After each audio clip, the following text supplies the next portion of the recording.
নির্ধারিত সময় পেরিয়ে গেলেও শেষ হয়নি ঢাকা-টাঙ্গাইল মহাসড়কের জয়দেবপুর-এলেঙ্গা অংশ 4 লেন করার কাজ। ফলে ভোগান্তি কমছে না মহাসড়ক ব্যবহারকারীদের। প্রকল্পে নতুন করে কিছু কাজ যুক্ত হওয়ায় তা শেষ করতে আরও 1 বছর লাগবে, জানালেন প্রকল্প কর্মকর্তারা। 2016 সালে শুরু হয় ঢাকা-টাঙ্গাইল মহাসড়কের জয়দেবপুর-এলেঙ্গা অংশের 4 লেন করার প্রকল্পের কাজ। এবছর ফেব্রুয়ারির মধ্যেই কাজ শেষ হওয়ার কথা থাকলেও তা হয়নি। এখনও মহাসড়কের ঘালিন্দা বাইপাস এলাকায় চলছে ডিভাইডার ও আন্ডারপাসের নির্মাণ কাজ। আরও 13টি আন্ডারপাস ও 4টি ফ্লাইওভারের নির্মাণ কাজ এখনও চলমান।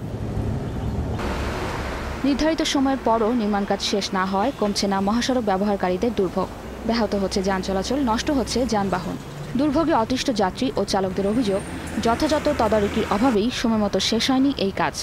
আমাদের শাহজাদপুর থেকে ঢাকাতে যেতে 3 ঘন্টা সময় লাগার কথা, কিন্তু 5-6 ঘন্টা লাগে। তাতে আমরা অনেক অসুস্থ বোধ করি। আমি পাবনা থেকে আসতেছি, বুঝছেন, আসতে গেলে আমার যে পরিশ্রমটা হচ্ছে, আমার মাথার যে কষ্টটা হচ্ছে, আসলে একটু কষ্ট পাচ্ছি। মনের দিক দিয়ে কেমন যেন একটা অশান্তি। এমন জায়গায় রাস্তা খাল আছে, আমাদের গাড়ির ক্ষতি হয়, নতুন টায়ার বাস্ট হয়। তবে প্রকল্প কর্মকর্তাদের দাবি, মূল প্রকল্পের সাথে অতিরিক্ত একটি সার্ভিস লেন ও বেশ কয়েকটি আন্ডারপাসের নির্মাণ কাজ যুক্ত হওয়ায় নির্দিষ্ট সময়ে শেষ করা যায়নি কাজ।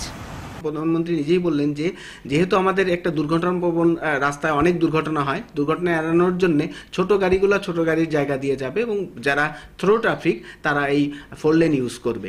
তো এই জন্য আরেকটি সার্ভিস লেন আমাদের এখানে যুক্ত হয়েছে। তাছাড়াও আমাদের বিভিন্ন পয়েন্টে 13টি আন্ডারপাস এবং 4টি ফ্লাইওভারের কাজ যুক্ত হয়েছে।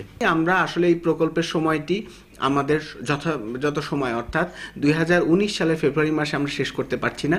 আগামী বছরের জুন মাস নাগাদ প্রকল্পের কাজ শেষ হওয়ার আশা করছেন কর্মকর্তারা। Independent news desk.